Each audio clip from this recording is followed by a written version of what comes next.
Et bientôt, machinalement, accablé par la morne journée et la perspective d'un triste lendemain, je portais à mes lèvres une cuillerée de thé où j'avais laissé s'amollir un morceau de madeleine.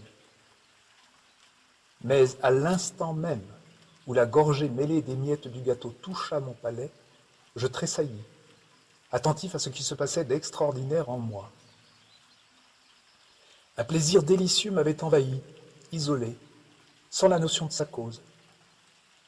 Il m'avait aussitôt rendu les vicissitudes de la vie indifférentes, ses désastres inoffensifs, sa brièveté illusoire, de la même façon qu'opère l'amour, en me remplissant d'une essence précieuse. Ou plutôt cette essence n'était pas en moi, elle était moi.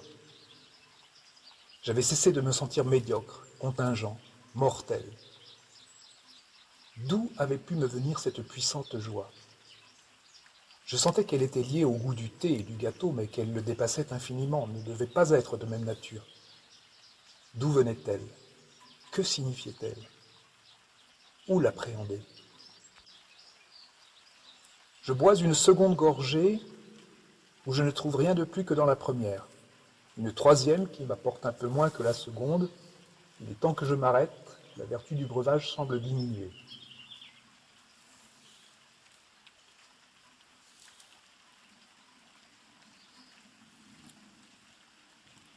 Je demande à mon esprit un effort de plus, de ramener encore une fois la sensation qui s'enfuit.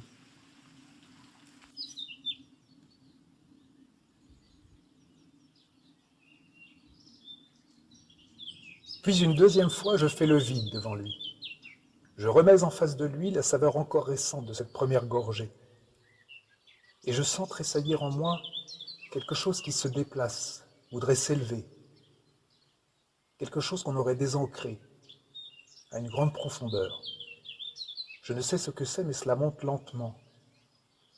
J'éprouve la résistance et j'entends la rumeur des distances traversées. Certes, ce qui palpite ainsi au fond de moi, ce doit être l'image, le souvenir visuel qui, lié à cette saveur, tente de la suivre jusqu'à moi. Mais il se débat trop loin, trop confusément.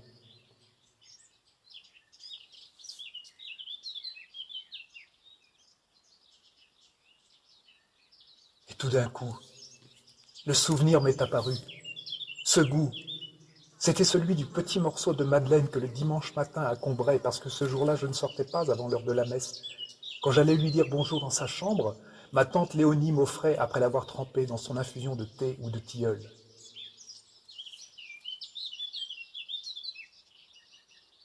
Et comme dans ce jeu où les Japonais s'amusent à tremper dans un bol de porcelaine rempli d'eau de petits morceaux de papier jusque-là indistincts qui, à peine y sont-ils plongés, s'étirent, se contournent, se colorent, se différencient, deviennent des fleurs, des maisons, des personnages consistants et reconnaissables.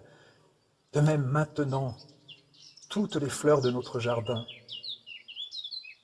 et celles du parc de Monsieur Swann, et les nymphéas de la Vivonne, et les bonnes gens du village, et leurs petits logis, et l'église, et tout Combray et ses environs, tout cela qui prend forme et solidité, est sorti, ville et jardin, de ma tasse de thé.